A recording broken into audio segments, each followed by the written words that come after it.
నమస్కారం. నా పేరు రామిల రాధిక, చెన్నూరు కాన్స్టిట్యున్సీ, మంచిర్యాల జిల్లా. నిన్న జరిగిన ఒక మీటింగ్ లో బల్కా సుమన్ చేసిన వ్యాఖ్యలపై ఒక బాధ్యత గల పౌరురాలిగా నేను ఈరోజు ఈ వీడియో చేయడం జరుగుతుంది.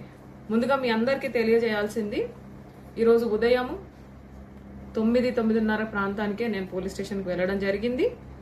బల్కా సుమన్ చేసిన వ్యాఖ్యలపై కంప్లైంట్ ఇచ్చాను. దానికి సంబంధించిన ఎక్నాలెడ్జ్మెంట్ కాపీ. కానీ ఈ వ్యాఖ్యలు బల్కా సుమన్ అనే వ్యక్తి గతంలో చేసిన అరాచకాలు, గతంలో చేసిన ఇసుక దందాలు, గతంలో చేసిన తన అసమర్థ పాలన, తనని జనాలు చీగొట్టి ఓడగొట్టి చెన్నూరు కాన్స్టిట్యున్సీ నుంచి వెళ్ళగొట్టిన తర్వాత ఈరోజు తను మాట్లాడుతున్న మాటలు మిలిటెంట్లుగా రండి, దేశ ద్రోహులుగా పోరాడండి అని ఈరోజు మన పిల్లల్ని రెచ్చగొడుతున్నాడు అంటే నిజంగా మీ గడిలో ఉన్న మీ దొరల్ని మెచ్చుకోవడం, నిన్ను మెచ్చుకోవడం కోసము నువ్వు మా బిడ్డల్ని ఎరగవేస్తానంటే చూస్తూ ఊరుకునే వాళ్ళు ఎవరూ లేము ఇక్కడ. మేము ఇంకొక విషయం క్లియర్గా మేము చెన్నూరు నుంచి నీకు ఒక మంచి గుణపాఠం మేము ఆల్రెడీ చెప్పినాము. నువ్వు మాకు వద్దనుకున్నాం, నేను అక్కడి నుంచి పంపించేసినాం. మళ్ళీ నీ దొరలని నువ్వు మెప్పించడానికి కోసం ఈ రోజు మా బిడ్డల భవిష్యత్తు పాడు చేస్తానంటే ఒక తల్లిగా ఈ రోజు ఖచ్చితంగా నీకు శిక్ష వేసే విధానంగా మేము పోరాడేంత వరకు మేము ఊరుకోము. ఇంకొకటి, నువ్వు చేసే మాటలు, నువ్వు మాట్లాడుతున్న మాటలు, నీకు కూడా బిడ్డలు ఉన్నారు, వాళ్ళని కూడా ఇదే తయారు చేస్తావా? ఫస్ట్ దానికి సమాధానం చెప్పాలి. మిలిటెంట్ గా కండి అని చెప్పేసి ఒక బంగారు భవిష్యత్తు కోసము కని పెంచి పెద్ద చేసిన బిడ్డల్ని మిలిటెంట్లుగా అమ్మని నువ్వు ఈరోజు ప్రేరేపిస్తున్నావు అని అంటే రాజకీయం కోసము ఊసర వెళ్లి కంటే కూడా నీచంగా దిగజారి ఎన్ని రంగులు మారుస్తున్నావు, ఏ రకంగా మాటలు మారుస్తున్నావు. ఇదే నీ హయాంలో చెన్నూరులో పోరాటం చేసినప్పుడు బెల్ట్ షాప్ల మీద మేము మహిళలుగా పోరాటం చేసిన రోజు మరి ఆ రోజు ఎందుకు నువ్వు సమర్థించలేదు? ఆ రోజు ఎందుకు కేసులు పెట్టించావు? ఆ రోజు ఎందుకు రిమాండ్కి పంపించావు, జైల్లో వేయించావు? ఈ రోజు నువ్వు మిలిటెంట్లుగా నువ్వు పిలుపునిస్తున్నావు అంటే నువ్వు పదవిలో ఉంటే ఒకలాగా, వేరే వాళ్ళ పదవిలో వేరే వాళ్ళ అధికారంలో ఉంటే ఇంకొకలాగా. ఈ నీచ రాజకీయాలు, నీ నీచ ఎత్తుగడలు ఇకనైనా ఆపాలి చెప్తున్నా. అండ్ ఇంకొక విషయం మేము క్లియర్ గా చెప్పదలుచుకున్నాము.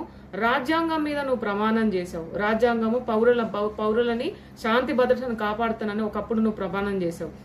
అది నువ్వు అధికారంలో ఉన్నంత వరకైనా ఆ ప్రమాణం వర్తిస్తుంది. తర్వాత నీకు పౌరుల పట్ల ఏ బాధ్యత లేదా? ఇటువంటి వాడు రేపొద్దున ప్రమాణ స్వీకారానికి నీకు అవకాశం ఇస్తే నువ్వు మళ్ళీ ఆ 5 సంవత్సరాలకే పరిమితమై తర్వాత మళ్ళీ దేశద్రోహ కార్యక్రమాలు చేయవని గ్యారంటీ ఏంటి? ఇటువంటి మాటలకి ఏ ఎండకు ఆ గొడుగు పట్టే నాయకులని స్వలాభం కోసము, రాజ్యాధికారం కోసం ఎంత నీచానికైనా దిగజారే రాజకీయాల్ని మరొకసారి మేము తరిమి కొడతాము. ఈ రోజు క్లియర్ గా చెప్తున్నా, నేను అందరి సమక్షంలో అందరి ముందు ఈ రోజు చెప్తున్నాం. మేము ఒక తల్లి కడుపు కోతకి కారణమయ్యి బిడ్డలని నువ్వు ఈ రోజు మిలిటెంట్లు గమ్మని నువ్వు ఏదైతే ప్రేరేపణ ఈ రోజు నువ్వు పిలుపునిస్తున్నావో అది దేశద్రోహంగా పరిగణించండి. దేశద్రోహంగా పరిగణించండి.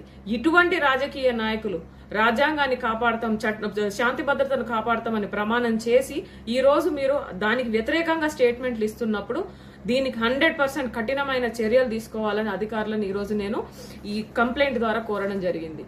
దీనికి ఖచ్చితంగా మీరు ఈరోజు పోలీస్ డిపార్ట్మెంట్ గాని అధికారులు గాని ఈరోజు కఠినమైన చర్యలు తీసుకొని అనర్హత వేటు వేయండి. ఇటువంటి రాజకీయ నాయకులు, ఇటువంటి రాజకీయ ద్రోహులు మళ్ళీ ప్రజా జీవితంలో మళ్ళీ ప్రజల మధ్యకు వచ్చి మళ్ళీ ఓట్లు వేయండి అని చెప్పి రాజకీయంగా ఒక ప్రజల ప్రతినిధిగా వచ్చే హక్కుని దీన్ని ఖచ్చితంగా డిస్క్వాలిఫై చేయండి. అతనికి ఇంకొకసారి అవకాశం ఇవ్వకుండా తనని రాజకీయంగా మేము వ్యక్తిగతంగా మేము చెప్తున్నాం, అతను మేము బహిష్కరించే విధానంలో తను మాట్లాడి మా బిడ్డల ప్రాణాలకి ఆయన ఈ రోజు ముప్పు పెట్టిన తర్వాత అతన్ని మేము ఆహ్వానించేది లేదు. కానీ అతనికి చట్టపరంగా మీరు అనర్హత వేటు వేయాలని చెప్పి ఈ రోజు మేము కోరుకుంటున్నాము.